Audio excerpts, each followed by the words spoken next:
the public service is now on 50% rotational work. That's a new part of the guidelines associated with the COVID changes. As the COVID numbers increase, they changed the amount of public servants working out there to half working and half home. Now, when you say half the public servants are working and half are home, the jokes tell themselves. And the public servants in the comments tend to get very testy because they're like, well, I'm working and I'm working for 5 different people. But that's just the point. If you're working for 5 people as a public servant, that means 4 other people aren't working and you are doing their work. And that's kind of the point.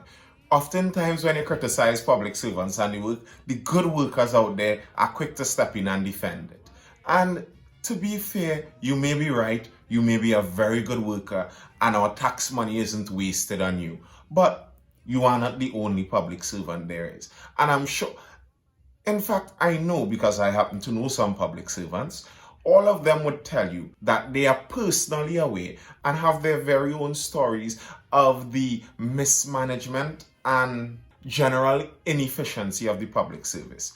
We know this. It's not new information. It's something that is common knowledge to us. But this rotational work provides a nice opportunity because I am very interested to know the workload that the public service generally has, whatever it is. And oddly enough, their union always says that they are overworked and understaffed, to the contrary of what nearly every other citizen notices. But that's their union, and we know how some unions roll. But I'm very interested in knowing what effect that has on the work. Is it that the same amount of work is being done? Is it that half the work is being done? First off, if it's the same amount of work, as I said, I would really like to see people work from home. Why are we still forcing people to leave to go into another building to work the entire day on a computer when we all have computers? Well, not we all, but many people have computers in their own homes and they can do a lot of this work at home. This would decrease a lot of the traffic. And now people who really have to go into Port of Spain for some other reason that cannot be changed, now they can actually reach there within 15 minutes and not take 3/4 of a day to do it. That suggestion, I am sure, would go over really good with the public servants. Wouldn't that be revolutionary? Why can't we as a nation be one of the nations to lead this? Why must it be? Because I'm sure this is very likely what a lot of other countries are waiting on. We are waiting to see some other nation put it into play, put this into large scale and bring one of their industries into really staying at home and working from home. Maybe we can do that. Seeing that our public service is already not known for its grand efficiency, maybe we can use this as a time where the supervisors can actually check to see what the workload and what the work rate is like, to see maybe this might make some more sense. But if it's half the work being done, I would understand why a lot of people would have a problem with that. Because the politicians currently in government constantly say that the nation is in perilous times, especially with this pandemic already looming over us. So how would it make sense now that we are paying? Because I worked it out. The finance minister said that the public service costs something like upwards of 20 billion per year in just salaries and wages. And when you break that down per day, because 20 billion, when you think of these large numbers, they kind of mean nothing to us because they're so big, we don't really understand how to break them down. 55 million seems a lot more understandable. And it would be costing very likely more than 55 million per day to pay the wages and salaries of the public sector. That's a lot of money.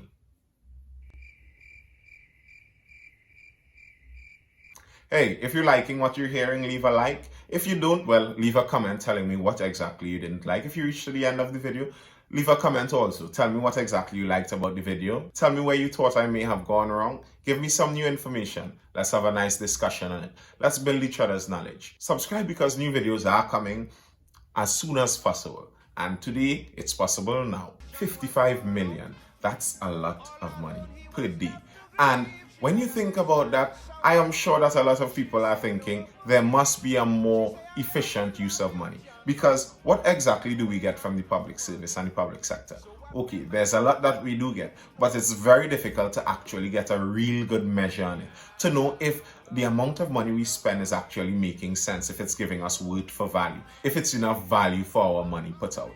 Are we getting $55 million worth of public sector labor every day that we pay that money? Or is it something like we're getting $15 million worth of public sector labor and we're paying the extra $30 million just because we were an oil-rich nation and politicians wanted to show that we can take care of everybody?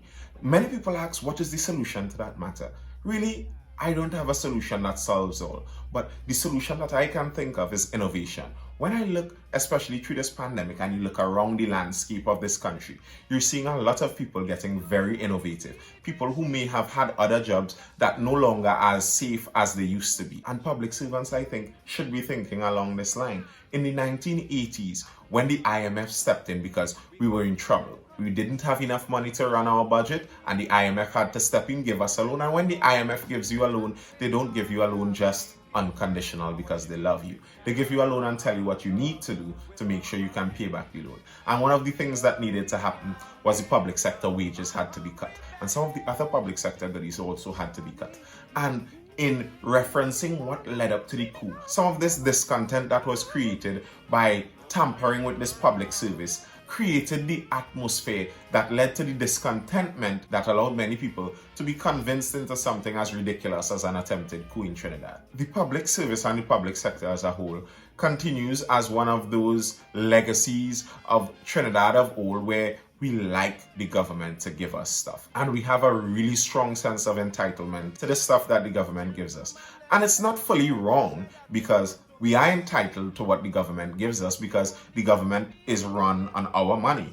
We are the people that are paying into this government. The way we're supposed to think about the government is that we all come together, choose someone to manage the community funds and the community resources of our country. So that's what the government is supposed to be doing.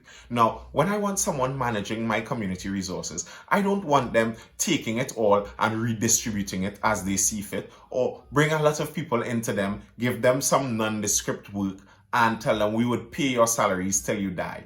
That's ridiculous. And what that does is it curbs the innovation of a country, because now many people are sure that I just go to school for X amount of years and then I sign up to the public service and I go in there and they tell me what to do and give me a paycheck until the day I die. Maybe this person had some innovation in them that would have revolutionized this entire country.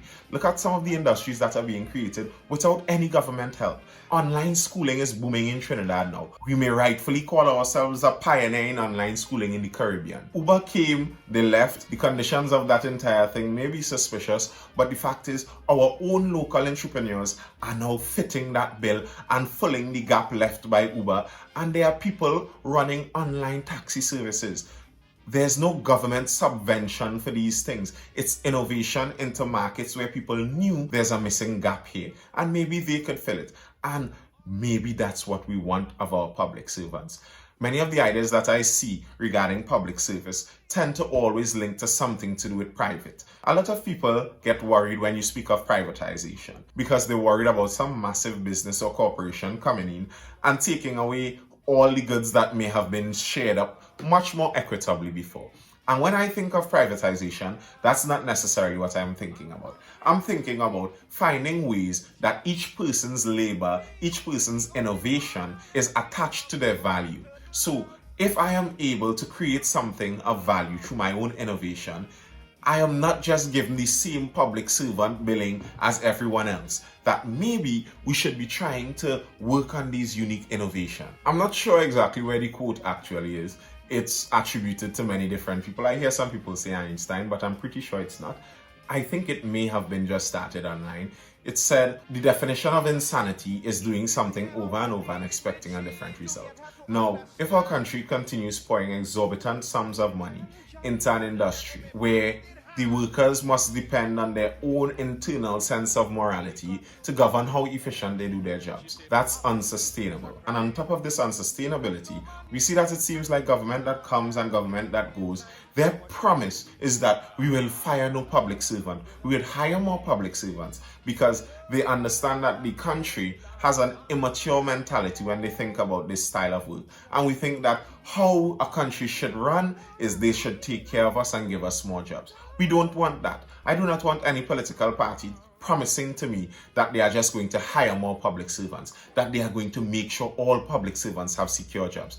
Don't get me wrong, I have no interest in seeing any public servant fired or unemployed, but we must understand what reality is. And resources aren't created in a vacuum. The way you get a resource is someone has to work to create that resource. When we wonder, why must we work? That's why we must work. Because if I have to eat something this morning, the crop that I eat, whatever it may be, wherever it may come from, someone has to work to produce it. So if I am not working and I am eating, then I am stealing someone else's work. Or if I am not working enough for how much I am eating, I am stealing someone else's work. So inequitable distribution of resources, when we all pay into it from the state, is banditry. They're stealing our resources and reappropriating it in order for their own political gain.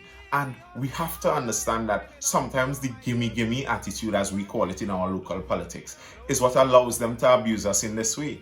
Because we go with our hands out begging for a handout while they're stealing the handouts from our pockets and giving us back a percentage of it. The solutions for our public service, as much as we can think about it and brainstorm it, may be very difficult to actually enact. One, because we are not in power, and the chances of someone getting in power that would have the will and ability to want to change it and actually change it is slim. So I hope not, but what may very likely happen is just as it happened in the 80s, we go doing something unsustainable until we crash into a wall, and it must stop. So before this wall is hit, my urge is to the public servants to look ahead and maybe see your future and see that what our country does and how we run this sector is not really sustainable. It's not a solid business plan. No business can actually function like that.